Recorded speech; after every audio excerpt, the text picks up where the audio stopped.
Hello students. पिछली कक्षा में हमने बात करी थी प्रमाप लागत लेखांकन की।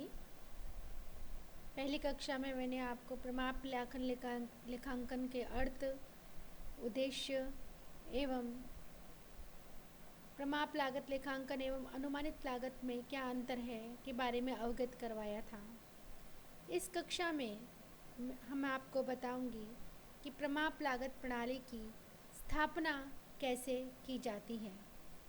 प्रमाप लागत लेखांकन की स्थापना करते समय किन तत्वों का ध्यान रखा जाता है, इसके बारे में हम इस कक्षा में बात करेंगे। किसी भी संस्था में प्रमाप लागत लेखांकन की स्थापना करते समय प्रमापों का निर्धारण सबसे प्रमुख कार्य है। उसके लिए सर्वप्रथम स्थापित करते हैं लागत केंद्र। लागत केंद्रों से मैं आपको पहले ही अवगत करवा चुकी हूँ। लागत केंद्र व्यक्तिगत भी होते हैं और गैर व्यक्तिगत भी होते हैं। व्यक्तिगत जैसे कोई फोरमैन हो गया, सुपरवाइज़र हो गया, जिनके लिए हम लागतों को एकत्रित करते हैं और उन पर नियंत्रण रखा जाता है। गैर व्यक्तिगत में कोई मशीन हो गया, कोई इक्विपमेंट हो गया, कोई प्लांट हो गया, कोई बिल्डिंग हो गई। उसके बाद जो दूसरा कार्य आता है वह आता है कि हम प्रमापों का निर्धारण करते हैं। यदि प्रमापों का निर्धारण उचित तरीके से नहीं किया गया है तो प्रमाप लागत प्रणाली अपने उद्देश्य को प्राप्त करने में असफल सिद्ध होगी। प्रमापों के निर्धारण से पूर्व हमें यह समझ लेना चाहिए कि प्रमाप से क्या अभिप्राय है, उनका अर्थ क्या है।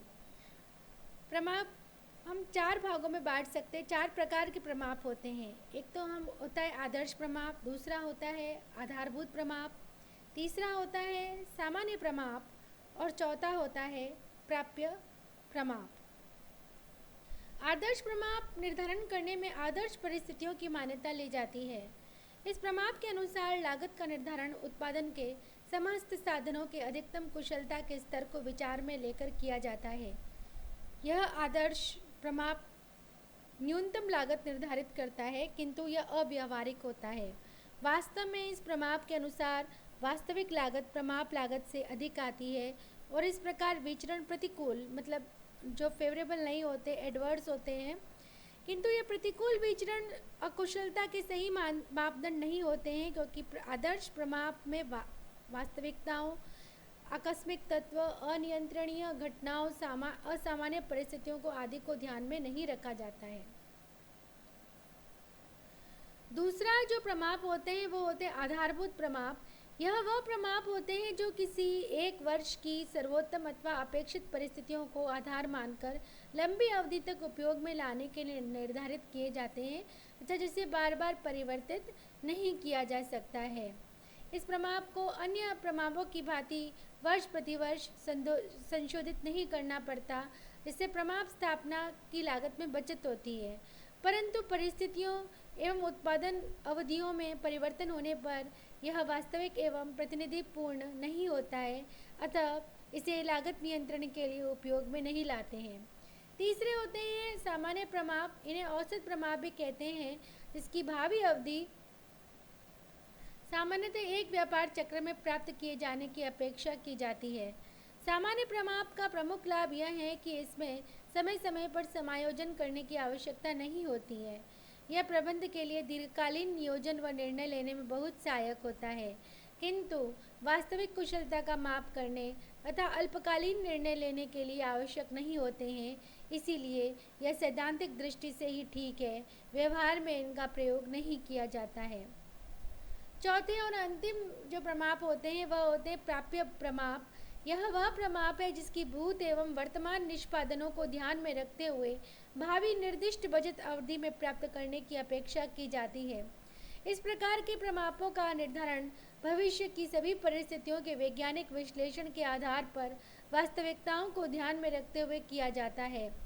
यह प्रमाप पूर्व प्रमापों से श्रेष्ठ होते हैं, क्योंकि इनमें न तो आदर्श की काल्पनिकता को स्थान दिया जाता है और न ही ये आधारभूत प्रमापों की भांति स्थैतिक होते हैं। इस प्रकार निर्धारित प्रमापों द्वारा प्रस्तुत किए गए विचरण को स्तर को सही रूप से मापते हैं। अब इसमें जो हम प्रमाप बनाते हैं वो प्रमाप इस प्रकार निर्धारित करते हैं। लागतों पर हम प्रमाप निर्धारित करते हैं। लागत के प्रत्येक तत्व पर जैसे सामग्री, श्रम व उपरिव्ययों के अलग अलग प्रमाप निर्धारित किए जाते हैं। जैसे प्रत्यक्ष सामग्री लागत प्रमाप, डायरेक्ट मटेरियल कॉस्ट स्टैंडर्ड्स। सामग्री की प्रमाप मात्रा को इसके प्रमाप मूल्य से गुणा करने पर सामग्री की प्रमाप लागत ज्ञात हो जाती है। अतः प्रत्यक्ष सामग्री की प्रमाप लागत निर्धारित करने के लिए दो प्रकार के प्रमाप मात्रा तथा मूल्य प्रमाप पृथक पृथक निर्धारित किए जाते हैं।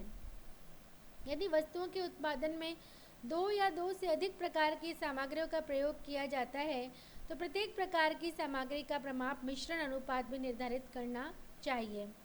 सामग्री मात्रा प्रमाप प्रत्येक उत्पादन पर प्रयुक्त विभिन्न प्रकार की सामग्रियों की मात्रा सामग्री मात्रा प्रमाप कहलाती है।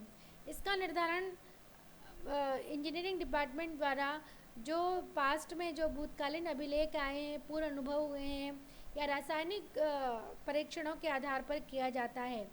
सामग्री की मात्रा का निर्धारण करते समय सामान्य क्षय को भी ध्यान में रखा जाता है।